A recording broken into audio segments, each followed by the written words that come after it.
Jeez. Hi, my name is Ken Todd. I'm Lisa Vanderpump's husband. I'm Jiggy's, the person that carries Jiggy, and I give a good shout out to Weho Sports. This is Jimmy Rollins, and you're watching Weho Sports Show. Hey, this is Kiki Hernandez, and you're watching Weho Sports Show. I'm Justin Turner, and you're watching the Weho Sports Show. Well, good evening and welcome to Weho Sports. My name is Raul Alonso and I'm your host. Today we have a very exciting show. It's a little bit different than what we normally have because tonight we have two great actors, directors, and writers, everything at the same time. You know, from a chef to, I don't know, chasing rats. I don't know what they do, but we're going to find out in a minute. But before we get started, I just want to say to everybody that went to Sin City, congratulations on all of the teams they won down there, especially the soccer team. They're gaining their wins back, and they went out there and kicked some ass. So, you know, congratulations to the soccer team, the dashboard team as well, and everybody that went out there to those 8,500 gay athletes out there. And now let's get back to business and to what we are here. Let me welcome our two guests. First, Mr. Sergio Willis. Welcome, sir. Thank you for having me. And Omari Washington. Thank you, senor, for coming. Thank you for having me as well. So, Sergio, tell me a little bit about what you do, what we're going to be seeing. Or before you do that, let me just show a clip so that people get, and then you can go and implement on what. So when our director is ready, we can go to that. Thank you, sir. Ever since I was a kid, I just never really felt like I fit in.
Sergio, tell us, what did we just saw?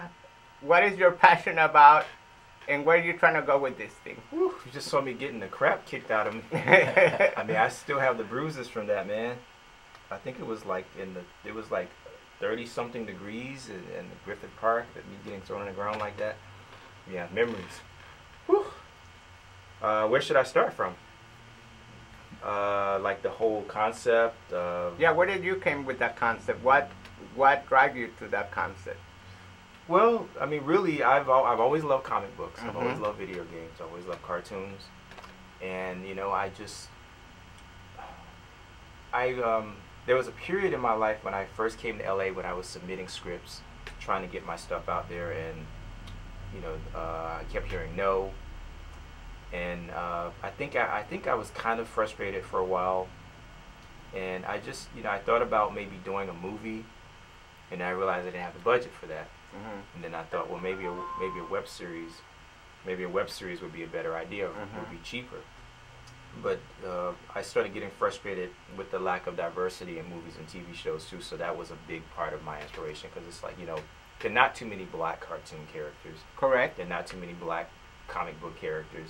I mean, I was asking when we were coming here, you know, I asked him to name all the black superheroes that he could think of, and he got to like maybe 2 or 3.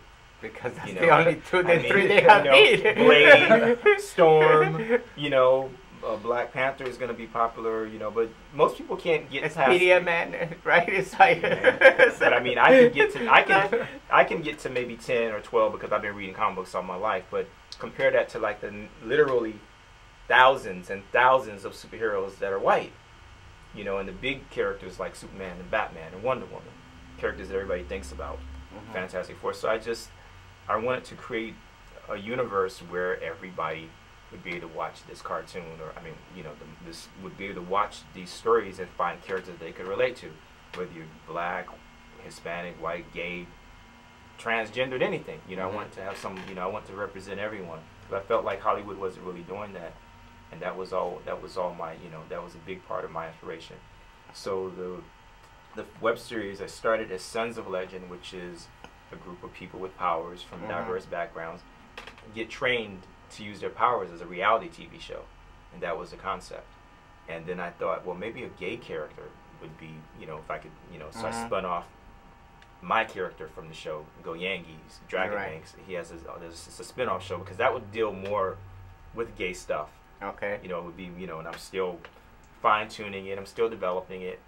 Then there's Daughters of Legend, which are women superheroes, and then there's Sins of Legend. Sins of Legend, you know, with Daughters of Legend, you know, people like to see hot chicks kick it, you know. Kick people's ass. Yeah, You're right, you know, you're right.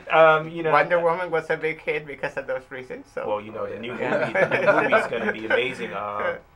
So, and Sins of Legend, really, when I first came to LA, I was homeless for a minute, and I remember people who had a criminal background, they would have a hard time finding jobs.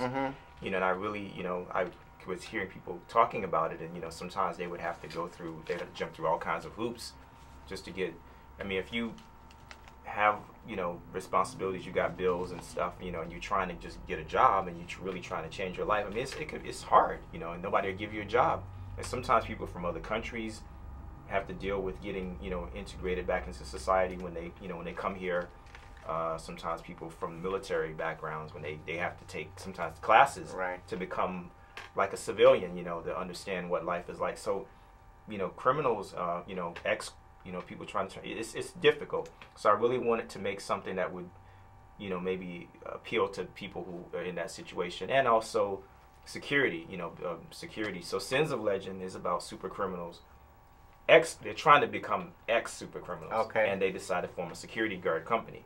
So I'm combining the security guard aspect of it with, because there are some security companies that hire cops primarily, and there's security companies that work with people with troubled backgrounds. Right.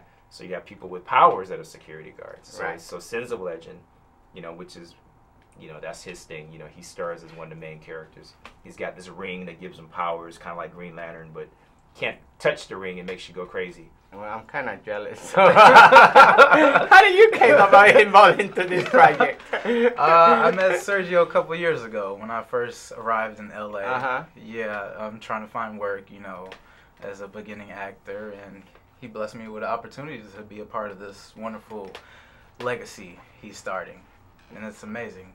Now you're from Chicago. Yes. Right? Yes. But you do other things besides acting? Yes. Like a chef? Yes, I'm a personal chef on the side, so I can cook, I can hook it up, you know.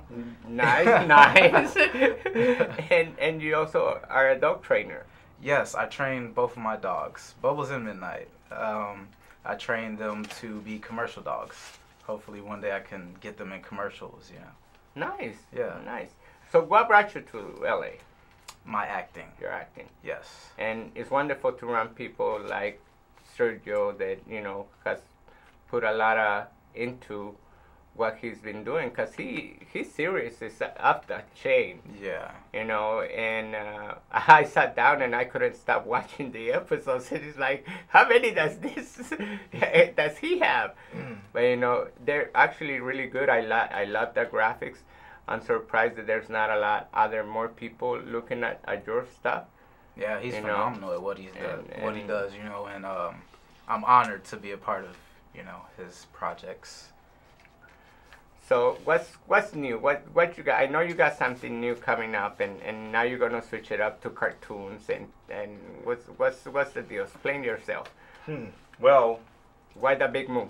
I've been kind of secretive about sort of secretive about. I mean, I've told a few of my friends. There's a pretty well-known director who's been a friend of mine on Facebook, and he's interested in actually helping me get my stuff out there. So he was like, you know, do a 90-minute film, and I'll watch it, and I'll help you sell it. And I was like, I mean, it's almost like the voice of God, you know, you produce this, and I will give you the power. So after I recovered from the shock of that's pretty good to have. Yeah, I mean, like someone whose work I've admired for years, you know. I mean, he's a B-movie director. He's pretty well known, you know. I'm not going to say who he is, but it was like really shocking. It's like, so imagine you having a conversation. Who do you look up to? Who do you admire in the industry? Like really, really admire and work you follow? Who do I admire and follow? Yeah. Oh, there's a couple of people that I follow on sports, like Carcel. You know, he's been always. I love the deep voice and how he announced the game and how he's playing everything, and you know, Omari, you know, watching him, I love seeing him and talking and the way he carries himself. You know, so you know these guys. Yeah. Now imagine if one of them said, you know what, I got a stadium over here. You know, I want you to take over it and manage this team. What would your reaction be? Probably have a heart attack. Yeah. Like CPR, please. Yeah, I mean, it's just like, did that just happen? You know, but it's like, you know, I remember George Michael saying something about what happens, you know, when it finally happens, when you finally get that. It's like, you know, what next, you know? But that's a great thing, though. Yeah, that's a great thing because I know you're getting ready to go and start shooting your movie in Detroit and all this other stuff. So, but yeah, really, let's talk about this other little clip about the cartoons, because you're gonna premiere it here tonight, and I want you to tell our viewers and everybody. What you want to tell about before we show that little clip and before we get into deeper into the gutter. Okay, well, I used to draw this character when I was a kid. His name was Detective Pig. I used to drive my mother crazy, and for years I just kind of, you know, I used to always draw these little comic books, and there was a time when I just kind of quietly retired the character, but then I started getting interested in drawing again. And one of my friends, before I started doing the web series, was like, you know, it would be easier to do a cartoon. But I don't know if that's necessarily the truth. I mean, it's easier to get people together in the studio to do voiceovers than it is to get people together on a set, on locations, and all that other stuff. But it took us about a year and a half, and we did like a pilot for what I want to eventually do. You know, in the cartoon, you know, the whole thing about diversity. You know, it's a character, original character. He's an alien pig. He has all these powers. You know, he flies around with these little nunchucks. He spins in the air like Thor spins his hammer. And we did the pilot, and I plan to come out with the actual full series. We might start production sometime this year or next year, but 2018 is my date because the cartoon is kind of expensive in time. Yeah. To, you know, it's, but I really want to build an awareness for the character and you know, just get some feedback from people. So I would like to show the pilot. Okay, so Mr. Director, we're gonna show the pilot, and whenever you're ready, you can go. That's actually the showrunner, Leslie. That was her. It's the cartoon interpretation of her.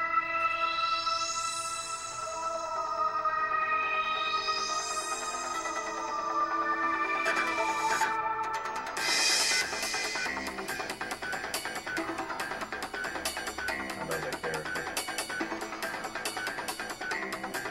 how did you came up with all these characters? When was the last time you seen a handicapped character in a main role? Well, that was the first thing that stuck to my head when I saw the, you know.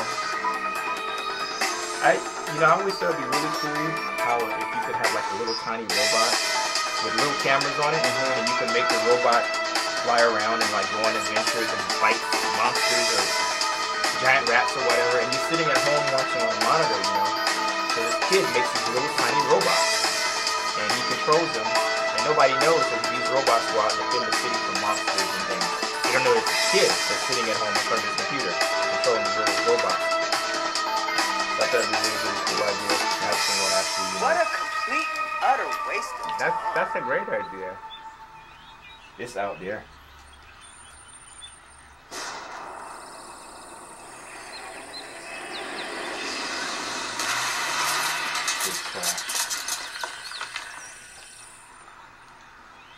What you working on, Marcus? Well, I've been trying to calculate the differential of just a math problem. You guys want some lemonade? Oh.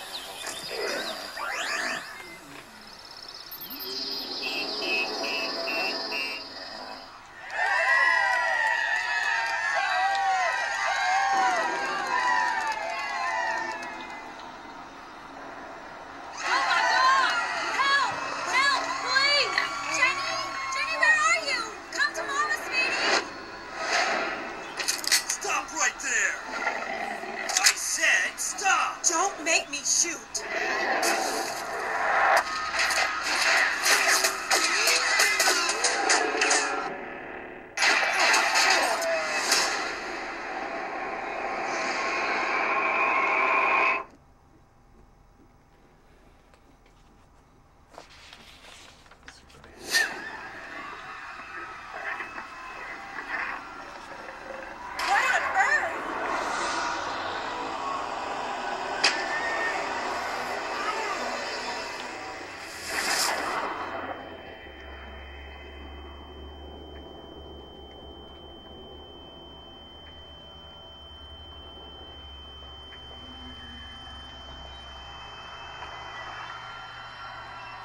Where are you going? I've got an idea.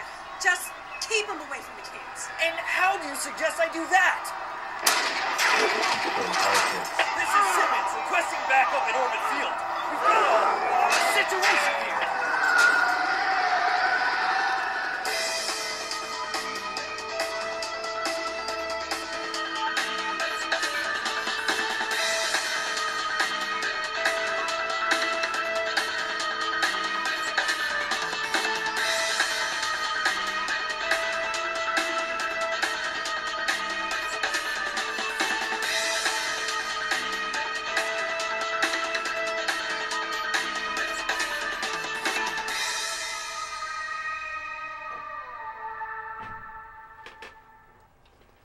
So, Omari, are you in any of these voiceovers or anything? You didn't get a crack at this? I didn't. I met him too late in the process, but I was hoping to. You know, we're heading in that direction. You know, eventually we'll get there. So, a question for both of you guys: how would you describe your acting? Because I know you both are actors. How would you describe your acting? That's his thing. I would describe my acting as passionate, dramatic, because all my life I've been deep in tune with my emotions, and I like to show that through my work. And I like to put in my work the emotions that you can't share with the world on an everyday basis because society, you know. So it gives me a chance to live in that realm of imaginary circumstances or real circumstances, you know, and just show that side of myself. That's fantastic. And for you as a director, I mean, what do you, how you look at someone like Omari when it comes down to directorial? Well, you know, I really, you know, because I've been doing the web series for so long, I see the struggle that a lot of actors go through. I mean, and it's just, you know, I see really talented people in the background a lot, and it just, you know, it kind of bothers me. It's like, you know, if you're, you know, getting small roles and people don't see you. So I really wanted to you know, I really wanted to try to, you know, with my legacy, to try to, you know, well, our legacy, you know, because Sons of Legend is for everyone. That's the whole thing, you know, give people a chance to actually be, you know, in front of the camera more and actually, you know, act. You know, I think that it's, you know, it's a struggle. I mean, I don't know what the percentage is of actors that are actually like working actors and then that have like nine to 5 jobs to supplement their incomes, and then the ones that actually make $20 million per movie. That's a small percentage. Yeah. Because the majority of actors and stuff, they're in the waiting industry, right? It's a waiter, busboy, or now Uber is becoming a big part of a lot of actors because definitely. You can still do your writing and then learn your lines and stuff like that. Now, Omari, I know we all look up to different people. Who are actors that you look up to or that you admire that say, you know, I want to probably be like them or get to that point? Definitely Denzel Washington and Leonardo DiCaprio. Because the way they act is so believable that you would believe that these people are like, they embody these characters, and you're just sitting there like, wow. Like the little things they do, like the little nuances, you know, like the way they walk, the way they talk, you know, and what they bring to these characters, it just adds so many layers, you know, to the characters. Well, I think you have to kind of breathe it and leave the character. Yeah, you definitely. Get a character. So I've seen some actors gaining 50, 60 pounds to losing 50 pounds and being skinny bones, but that's how much, and I think that depends on the actor. And for you, who did you look up to that you say, okay, you know, they do comics and I really love to be like them at one time, or is there anybody that you looked up to? Gosh, definitely Stan Lee. You know, he's always makes his little cameos in all the movies, right? All the Marvel movies. I mean, I've always admired Steven Spielberg, George Lucas, Spike Lee, Stephen King. I mean, you know, people who've been influential in my life. You know, then Martin Luther King. You know, people who really believed in equality and you know just really put their life on the line for what they believed in. I have so many different role models and you know people that I look up to, but I definitely have to. I mean, as far as like the big one, I would have to say would be Stevie Wonder. I mean, just such an icon and just really actually played a big part in the civil rights movement as well. Right. But you know, George Lucas and Steven Spielberg. I mean, those guys are just like, you know, in the movie making. You know, they've even revolutionized you know some technology for the movie industry, cameras and things and. I don't even know what the movie industry would be like without those two guys. Well, it's all about taking risks, right? You're taking a big risk doing this movie, and you know, having him. What attracted you to the role of the movie? The role in the movie, the versatility that allows me to. Well, let me say, the creativeness of the project first of all, and. Well, I would like him to speak about the movie before I go further into it. Okay, because he's a mastermind behind the movie. Explain yourself about what the movie is about. Sins of Legend. It's about a group of guys. You know, they've got a shady past. You know, they're what you were explaining earlier. Yeah, super villains, and they want to turn their lives around, and they decide to get together and form a company of security guards that are super villains trying to reform, or so most of them say. Right. I mean, if you have a problem, you know, and it's supernatural based, then you would definitely try to hire someone that's supernatural. I mean, if there's some supernatural creature or entity trying to take something from you, then you hire someone that has superpowers, even if they have, you know, a shady past. I mean, you probably don't care much about that as long as they can protect your product. So I've been doing security for a really long time, so I really wanted to combine security with that, and I think that's an interest. People like bad guys that are trying to be good. People like that. I mean, we all like bad guys. Look at Xena. You know, Xena was on TV for like forever. You know, she was a bad guy on Hercules, and now she's a good guy. Right. And they're getting ready to remake Xena. You know, a new one is coming. So these conflicted characters are probably Wolverine. You know, Wolverine is just so gray. You know, he's a good guy, but you know, he'll take you out if you get in his way. True. So then that's what attracted you, or yeah, it allows me to see things from both sides of the court. You know, to see the nitty grittiness of my character, and also see the contradiction of him going against his emotions and where he wants to go, and seeing where he ends up, you know, dealing with those contemplating emotions. Do you find that challenge, you know, trying to portray this character? Is it challenging for you, or how are you planning to prepare for? I wouldn't say challenging. He's a scumbag. The character's hard. He's a bad person, but you know, he's human at the same time, but he's you know, it doesn't pull any punches. I mean, these characters are they're not very nice people. Okay. I like playing the douchebag. Yeah. It's always fantastic. The thing is that once you play a douchebag, it's hard to play the good guy. So. Yeah. You know, they're good guys, but they just, you know, they just have a way, you know, they have a way of doing things. But you know, they all are held together by this one person who's trying, you know, who's the ringleader, and he's got a way of getting these guys in line to listen to him. They respect him, you know. Well, most of them do. We got 41 seconds. Time flew so fast. We have 41 seconds. You guys want to say where people can find you? My Twitter is at Omari Winner #1, all one line. My Instagram, Omari Washington, all one line, and you can find me on Facebook, Omari Washington. And yeah. And you, sir? I'm Sergio Willis. So, you know, just Google me. Facebook, Sergio Willis. Sergzilla, Twitter, Xbox, Nintendo, PlayStation, whatever. I'm out there. And you guys know where you can find Weho Sports, and we'll see you next week, same time, same channel. Probably not the same people, but hasta la vista. See you nada.